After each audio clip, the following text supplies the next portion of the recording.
Graphic, and I quote from dictionary.com, giving a clear and effective picture, vivid. Design, again from dictionary.com, to plan and fashion artistically or skillfully. The history of graphic design can be dated back all the way to the earliest cave paintings, but for this project we'll begin at the Industrial Revolution. Prior to the Industrial Revolution, skilled craftsmen and artists populated the graphic arts field.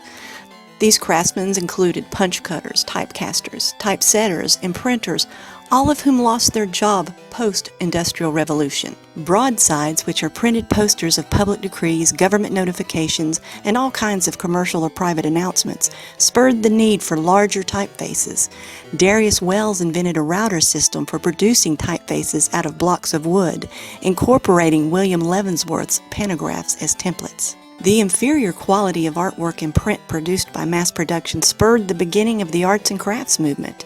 William Morris and others in the short-lived Artisan Brotherhood objected not only to the low quality of mass production, but also the horrific working environment. Graphic designers began private print shops based on Morris's influences that brought back artistic quality in fine printing. The arts and crafts movement began in England in the late 1800s and spread to the USA by the early 1900s. Owen Jones responded to the failings of the 1851 Great Exhibition of the Works of Industry of All Nations by creating a significant documentation of art history called The Grammar of Ornament. The book, published in 1868, was an inventory of design styles around the world. Jones ridiculed the mass-produced artwork of his time as symptomatic of a tasteless and over-capitalistic society. Therefore, he included a section in his book of 37 propositions that demonstrates good design. The French government awarded graphic artist Jules Cheret the Légion d'honneur in 1890. He designed advertisements for cigarettes, cabarets, music halls, theaters, festivals, beverages, perfumes, soaps, cosmetics, and pharmaceutical products. Cheret's posters are now a coveted collector's item. He is also credited for revamping the chromolithography process.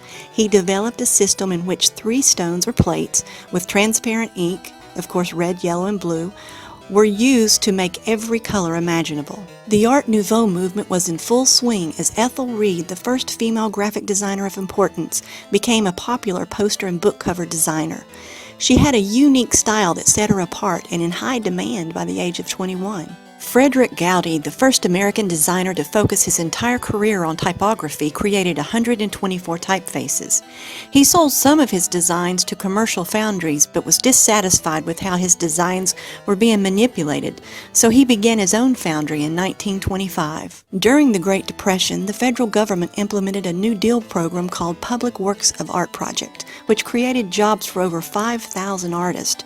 These included many graphic designers hired to create posters and advertisements for the national and state parks, post office, and other propaganda. The United States was thrust into World War II with the Japanese bombing of Pearl Harbor. Every nation was getting their message across with propaganda posters. One of the most iconic posters created in the U.S. was J. Howard Miller's Rosie the Riveter. French designer Jean Coutu incorporated radical and aggressive style with strong composition to create bold and interesting posters. He is credited to having a major influence on the graphic design industry in the 20th century.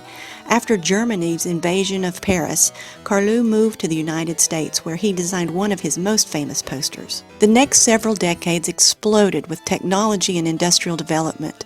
Advertising firms on Madison Avenue in New York became powerful and influential.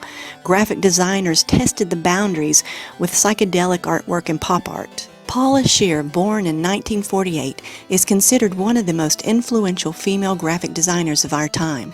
Her clients include Museum of Modern Art, Microsoft, Times Magazine, Bloomberg, Target, Jazz at Lincoln Center, and Citibank. Paula Scher was awarded the AIGA Gold Medal in 2001 in recognition of her exceptional achievements in the field of design. Today, she is still in high demand as a partner at Pentagram, and she teaches at the School of Visual Arts.